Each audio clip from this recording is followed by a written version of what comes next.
Oceanography, समुद्र विज्ञान।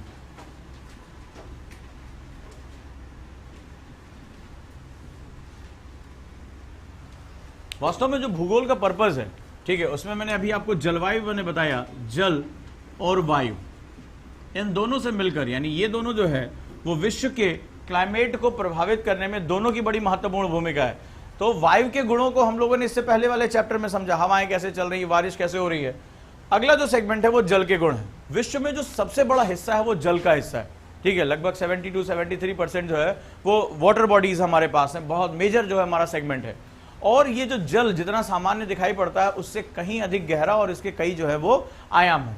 ये क्या होता है, जो वायु होती है वो जल को प्रभावित करती है और जल जो होता है वो वायु को प्रभावित करता है, और ये सभी मिलकर वैश्विक जलवायु के जो है वो प्रभावित करते हैं। साथ ही साथ ये मानव की आर्थिकी के लिए बहुत इंपॉर्टेंट है, यानी इकोनॉमिक ज्योग्राफी को अगर समझना है तो आर्थिक भूगोल को समझना पड़ेगा। लेकिन इससे भी बड़ा महत्वपूर्ण है, कुछ समय से पिछले 2 सालों से इसके क्वेश्चन जीएस में और ऑप्शन में बहुत ज्यादा आने लगे हैं, क्योंकि ये जो समुद्र हैं, पहली बात तो ये संसाधनों से भरे हुए हैं, खाद्य संसाधन और ऊर्जा संसाधन दोनों, और विश्व को इन दोनों चीजों की बहुत जो है वो कमी पड़ती चली जा रही है। इसके साथ साथ ये जो समुद्री बाउंड्रीज हैं वो धीरे धीरे जो है वो विवादों के विषय में आते चले जा रहे हैं। जैसे दक्षिण चीन सागर का विवाद बहुत आप लोगों ने सुना, ठीक है, साउथ चाइना, हिंद महासागर में जो है वो आप एक संघर्ष का दौर देखते चले जा रहे हैं। तो ऐसी कंडीशन में ये जो आज के समय में सी बाउंड्रीज हैं, जो सी लिमिट्स हैं, वो एक आपस में संघर्ष का कारण बनते चले जा रहे हैं। इससे भी बड़ा एक और सेगमेंट, एक दैत्य ने पिछले 3 साल पहले एक बहुत बड़ी घटना हुई थी, और उस घटना के बाद से जो है एक बड़े दैत्य ने सर उठा लिया। लगातार आप जानते हैं कि विश्व में जो सबसे ज्यादा तेल जो होता है, ठीक है, वो तेल जो होता है वो समुद्रों के माध्यम से प्रवाहित किया जाता है, ठीक है, यातायात किया जाता है एक पोर्ट से दूसरे पोर्ट, दूसरे पोर्ट से तीसरे पोर्ट। अभी आपने देखा कल जो है वो अमेरिका से पहली बार जो कच्चा तेल भारत पहुंचा, कल की न्यूज थी है, ठीक है, आप लोगों ने भी पढ़ा उसका।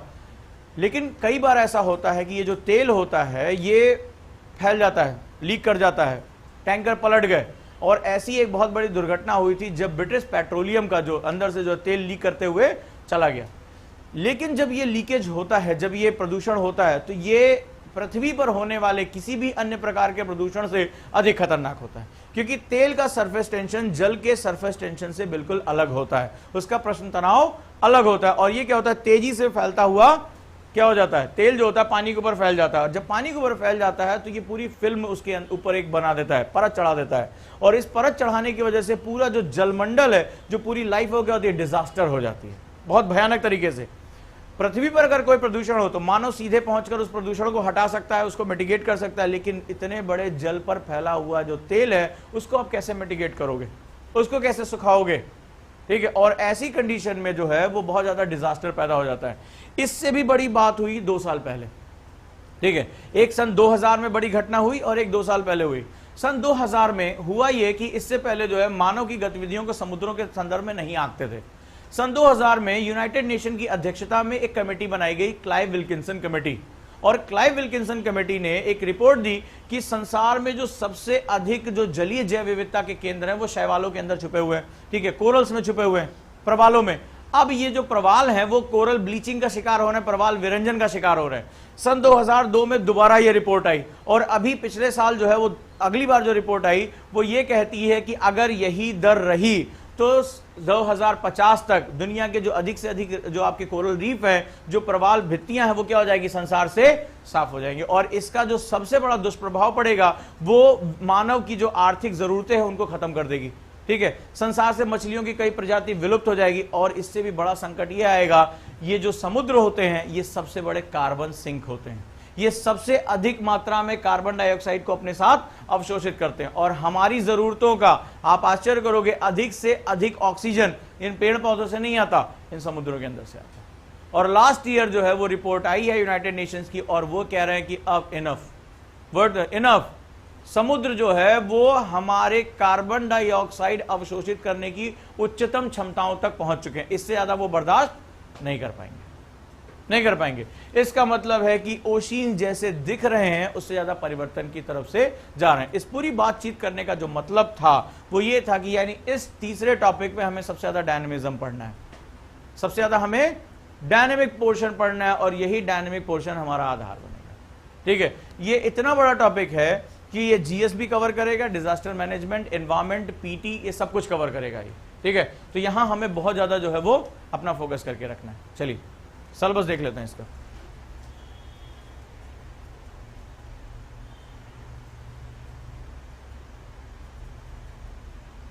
समुद्र विज्ञान, चलो पहला टॉपिक लिखो, बॉटम टॉपिक टोपोग्राफी ऑफ, ठीक है, तलीय स्थलाकृतियां, 3 सागरों के विषय में पढ़ना है। तलीय स्थलाकृतियां यानी समुद्रों का तल कैसा है, ये कटोरे जैसा है, बेसिन के रूप में है, या वाकई में यहां पर भी जो है वो पृथ्वी की भांति स्थलाकृतियां पाई जाती हैं, इसमें भी पहाड़, पर्वत, मैदान ये सब पाए जाते हैं। तो चलिए तलीय स्थलाकृतियां पढ़नी है। पहला अटलांटिक महासागर की, दूसरा हिंद महासागर की, और तीसरा प्रशांत महासागर की। देख लो सिलेबस कितना कंक्रीट है, खाली 3 ही तुम्हें पढ़ना ही है, ठीक है। इतना पढ़ लिया, एक क्वेश्चन तुम्हारा यहां से आएगा, ठीक है। अगला temperature and salinity of the ocean, ताप और समुद्रों की ताप और लवणता, महासागरों की ताप और लवणता, महासागरों की ताप और लवणता, सैलिनिटी।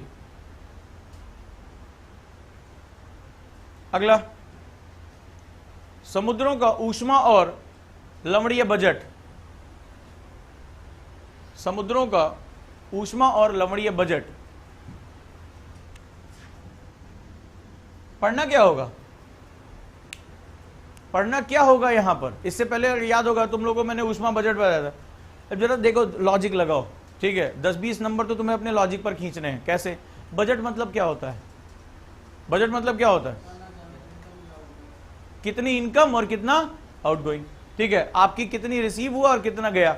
तो यहां पर आपको क्या होगा, कितनी हीट उसको रिसीव हो रही है और कितना वो जो है वो डिसिपिटेशन कर रहा है, कितना उसमें से निकल रहा है। तो कितनी हीट निकल रही है, ये इस बात पर जब जलवायु विज्ञान में आप पढ़ोगे कि सूर्य के साथ कोण कितना है, ठीक है, जल का जो है वहां पर कैरेक्टरिस्टिक कितना है, तुरंत आप हीट और सॉल्ट बजट के बारे में अपने आप बता दोगे यहां पर कैसा बजट होगा। चलो अगला है ocean deposits,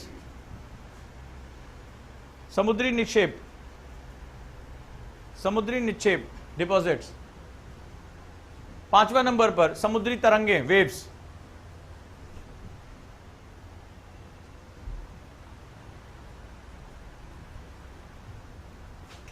6वां number current and tides, धाराएं एवं ज्वार भाटा, धाराएं एवं समुद्री धाराएं एवं ज्वार भाटा।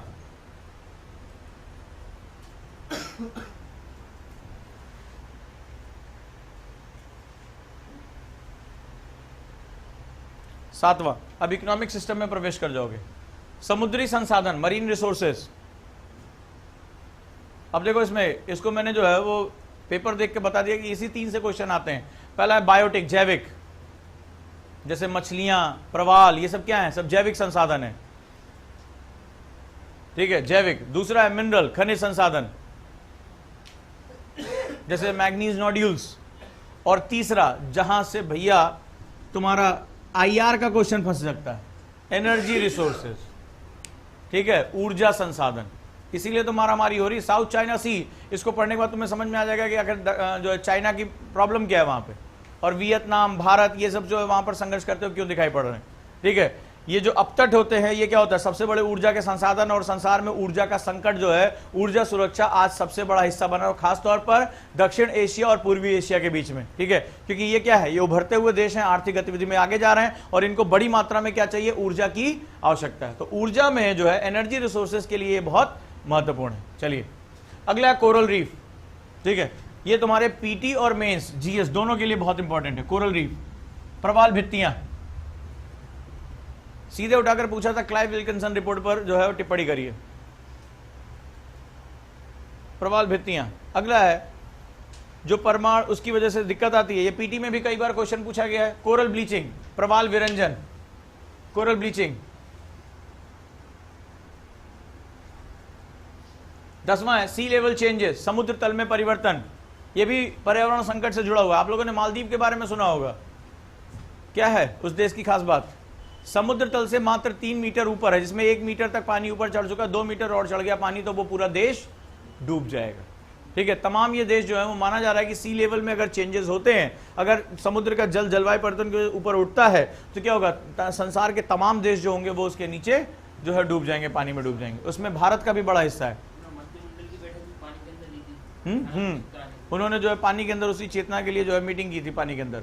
अगला जो है 11 most important, law of sea and marine pollution. लिखो, ये बड़ा इंपॉर्टेंट है। समुद्रों से संबंधित नियम, समुद्रों से संबंधित कानून, लॉ ऑफ द सी, और समुद्री प्रदूषण, मरीन पॉल्यूशन, इंपॉर्टेंट।